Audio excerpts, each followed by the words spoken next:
ازيك يا عزيزي الاهلاوي؟ عامل ايه؟ سرحان انت مع كاس العالم ومسحول، والنادي الاهلي كده لعب ماتشين في السريع، ماتشين فيهم كلام مهم وكتير، فخليك معايا. النهارده طبعا هنتكلم عن ماتش الاهلي والجيش والكامباك المهم جدا اللي النادي الاهلي عمله، ومن غير رغي كتير يلا بينا ندخل في الحلقه.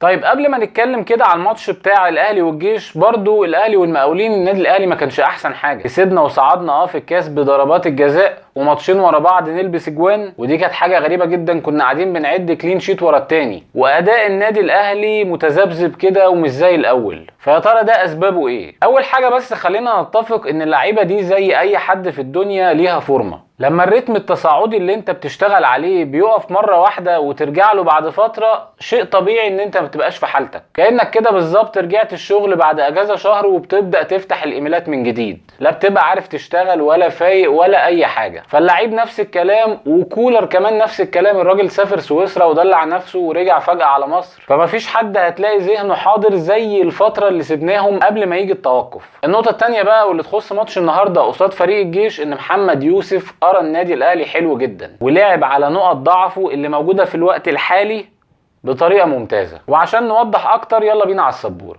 النادي الاهلي لعب بتشكيله المعتاد 4-2-3-1، اما فريق طلائع الجيش فلعب ب3-5-2. الفكره كلها ان محمد يوسف عارف ان النادي الاهلي بيبدا هجمته من السرد باكين اللي كانوا متولي وعبد المنعم، دلوقتي ياسر ابراهيم ورامي ربيعه، الاتنين مش احسن حاجه في التدرج بالكوره، فكان بيضغط بالاتنين اللي قدام دول عشان يمنع ان رامي ربيعه او ياسر ابراهيم يبداوا يطلعوا بالكوره او يسلموا خط النص. النقطه التانيه ان هنا هو مضيق المساحات بطريقه كبيره جدا، وعامل ضغط بشكل كبير جدا من الخماسي ده، وقصاده ثلاثي قلوب الدفاع. اول ما الكوره بتعدي نص الملعب على طول بتلاقي كل لعيب من النادي الاهلي في حضن اتنين من لعيبه طلائع الجيش. الضغط ده فضل مستمر جدا، والنادي الاهلي مش عارف يعدي كوره في التلت الاخير من الملعب، وبالتالي كان البديل للنادي الاهلي ان هو يبدا يزود الباكات، سواء كان اكرم توفيق او محمد اشرف، وسابوا المساحات وراهم عشان يستغلهم كريم طارق عن طريق المرتدات اللي بيعملها فريق طلائع الجيش اول ما يقطع الكوره. طبعا كريم طارق كان لعيب سريع جدا، والكوره اول ما بتترميله وبيبقى معاه رامي ربيعه بيقدر يشكل خطوره وقلق كده. يبقى المشكله الاولى اللي كانت مقابله كولر هي قلبين الدفاع اللي بيبدا من عندهم الهجمه، سواء كان عندهم الرؤيه ان هم يلعبوا لنص الملعب على الارض بشكل كويس جدا ويطلعوا بالكوره، او حتى لو فضوا مساحات خلفيه في خط ظهر فريق طلائع الجيش يقدر برضو عبد المنعم او متولي يلعبوا الكوره الطويله بشكل ممتاز. وعلى الرغم ان رامي ربيعه بيعملها بشكل كويس، الا ان النهارده برضو ما شفناش منه اي كوره بالطريقه دي، والسبب في كده ان زي ما قلنا كابتن محمد يوسف مش مدي اصلا فرصه ولا رامي ربيعه ولا ياسر ابراهيم ان هم يفكروا هيعملوا ايه بالكوره. طب يا سيدي الكوره طلعت ووصلت لنص الملعب، سواء عند ديانج او عمرو السوليه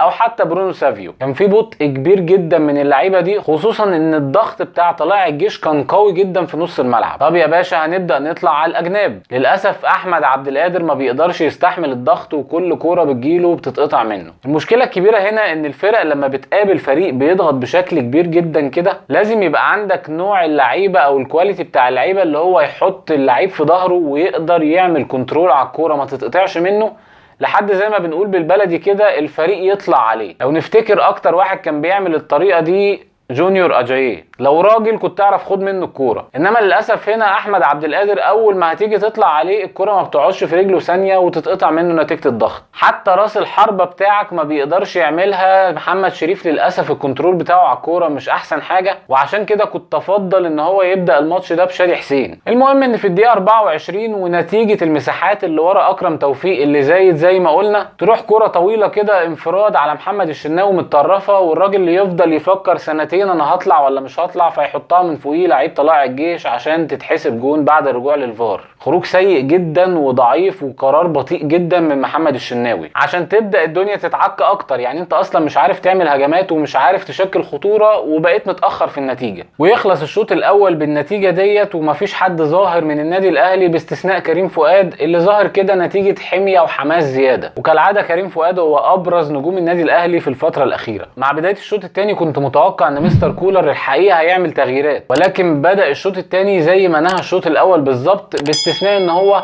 عدل شويه في التكتيك جوه الملعب، انه خلى الاطراف بتاعتنا او الاجنحه تدخل جوه الصندوق. يعني احمد عبد القادر بدل ما هو قريب من الخط او كريم فؤاد الناحيه التانيه، لا، خشوا جوه الصندوق وساعدوا محمد شريف في ان انتوا تشكلوا ضغط على ثلاثي الدفاع لفريق طلائع الجيش. وفي الدقيقه 51 كنا هنلبس جون تاني نتيجه سرحان رامي ربيعه اللي مغطي الاوفسايد، وتروح لكريم طارق اللي واخد الحته دي شوارع ورا اكرم توفيق، يلعبها عرضيه ولكن على يمين احمد سمير يحطها بيمين وحشه جدا فوق العرض. ومفيش دقيقه والنادي الاهلي يحرز التعادل عن طريق عرضيه حلوه جدا من برونو سافيو، يقطع اكتر من ممتازه. القطعه بتاعه احمد عبد القادر هي تقريبا الجون، ولما تقول كده راس حربة جوه ال 18 ويخطفها خطفة حلوة جدا عشان يتعادل النادي الاهلي 1-1. والاهم من الجون ومن التعادل توقيت الجون. الماتش دوت لو كان فضل 1-0 للجيش وفات ربع ساعة او تلت ساعة من الشوط الثاني، اعتقد كانت نتيجته هتبقى مش حلوة خالص. ومن المأساة بقى اللي احنا شفناها في الدقيقة 55، احمد زولا لعيب طلائع الجيش داخل ومعدي براحته من واحد والتاني وبيشوط من بره ال 18 ومفيش اي حد عايز يضغط عليه او يعمل بلوك للشوطة، ويشيلها محمد الشناوي طلعها ضربه ركنيه. الكور دي محمد عبد المنعم كان هيلاقيه جاي عليه كده، هتلاقيه واخد سبرنت شايله وشايل الكره من نص الملعب. سواء ياسر ابراهيم او رامي ربيعه الاتنين بيحبوا يرجعوا ورا كده والشغل بلدي قوي. وعشان ربنا بيحبنا في الدقيقه 63 تيجي ضربه جزاء لبرونو سافيو بعد الرجوع للفار، ويخش عمرو السوليه عشان يحط 2-1 والحمد لله. يخرج بقى سافيو ومحمد اشرف وينزل محمد مجدي قفشه وطاهر محمد طاهر، ويودي طاهر وينج يمين مكان كريم فؤاد، ويرجع كريم فؤاد باك ليفت مكان محمد اشرف، ومجدي قفشه يلعب مكان برونو سافيو في مركز 10. وما طولناش كتير يطلع احمد عبد القادر وينزل بيرسي تاو عشان يروح طاهر محمد طاهر وينج ليفت ويلعب بيرسي تاو وينج رايت. اللي عاجبني بصراحه برضو ان اخر ربع ساعه او 10 دقائق كان في تعليمات ان احنا عايزين نجيب جون ثالث،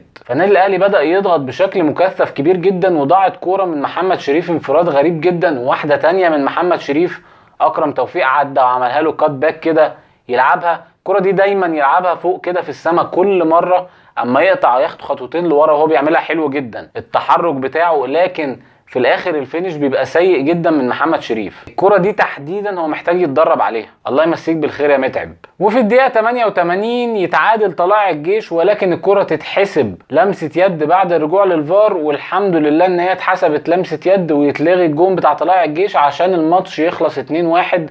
ويلا بينا نروح على الملاحظات. اول ملاحظه عندي النهارده وهي الكامباك، ان انت مخلص الشوط الاول مغلوب 1-0 وقدرت تكسب 2-1 وترجع بالنتيجه في ظرف 45 دقيقه قدام فريق بلغه الكوره كده رخم. فمهم جدا نفسيا الفوز ده، خصوصا بعد تاخر نادي الزمالك امبارح وتعادله مع فريق المصري. معنويا ده يفرق جدا. النقطه الثانيه، بدات تتضح كده المشاكل اللي عند مستر كولر اللي المفروض يشتغل عليها في الصفقات الشتويه. هو اكيد محتاج جناح مكان احمد عبد القادر، واكيد برضو محتاج راس حربه بدل محمد شريف او شادي حسين او حسام حسن اللي قاعد عمال يعمل فيهم الكراسي الموسيقيه ومش لاقي واحد يحقق له اللي هو عايزه. فلازم هيبقى فيه مهاجم، ولكن برضو لازم هيبقى فيه قلب دفاع، لان انت لما وقع منك متولي ومنعم مع بعض انت شايف المستوى عامل ازاي. كمان محتاج باك ليفت. معلول مش هيسد معاك طول الموسم، والبديل اللي انت شايفه محمد اشرف لعيب واعد جدا، وبديل محمد اشرف اللي هو كريم الدبيس مش موجود اصلا. يعني علي معلول مسافر عشان كاس العالم، المفروض ان احنا كنا شفنا كريم الدبيس حتى على الدكه، لان الراجل عليه كلام كتير جدا حلو وانت لسه جايبه صفقه جديده. فلما تجيب لعيبه وحتى مش قادر تحطها بديل ثالث فدي علامه استفهام. يا اما انت جايب لعيبه بالعافيه والمدرب مش عايزها، يا اما في لغز لازم حد يجاوب عليه. النقطه الثالثه، واحنا اشدنا كتير جدا بمستر كولر في الضربات الثابته، وقلنا ان سواء كانت فاولات او كورنرات الراجل ده بيعمل بيها حاجه حلوه جدا، يا اما اهداف يا اما بتشكل خطوره. بس للاسف اتضح كده ان كل الكور الثابته واقفه على علي معلول. يعني علي معلول مش موجود، كل بقى التاكتكس بتاعت الكرات الثابته دي ارميها في الزباله. ودي برضو حاجه غريبه جدا. يعني انت المفروض بتحفظ اللعيب التكتيك، يعني انت المفروض بتحفظ اللعيبه بتاعتك التكتيك والتمركزات والخداع اللي بتعمله جوه ال 18، ولكن برضو اللي بيلعب الكوره لازم يبقى فيه رقم 1 ورقم 2 ورقم 3، ما ينفعش واحد يغيب الدنيا تقف. النقطه الرابعه، ان في غياب متولي وعبد المنعم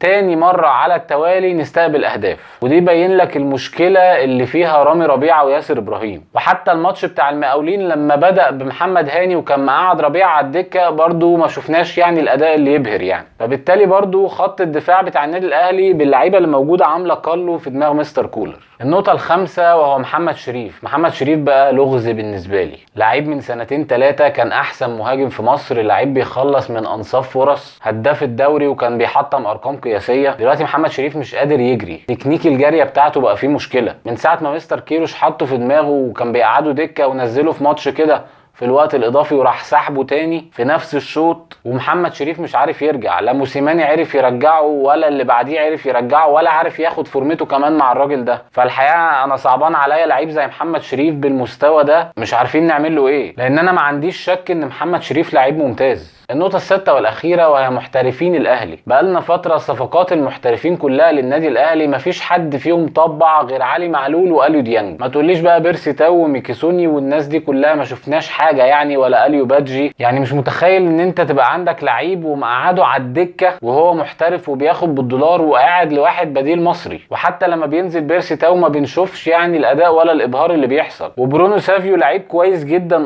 بس حتى هذه اللحظة ما بيطلعش نار من بقه يعني. المفروض الفرق بين المحترف واللعيب المحلي يكون كده متشاف زي علي معلول واي باك ليفت في مصر، فرق كبير جدا. فمش عارف بقى تيم السكاوتنج في النادي ايه قصته يعني، لازم حد يبص في الحته دي يا جدعان. الافضل بالنسبه لي النهارده كريم فؤاد وبرونو سافيو، اما بالنسبه للاسوأ فهو اليو ديانج ومحمد شريف. في النهايه الف مبروك للنادي الاهلي وجماهيره والفوز بال3 نقط مهمين جدا جدا. ده كان كل حاجه النهارده، ان شاء الله نشوفكم في حلقه جديده. سلام عليكم.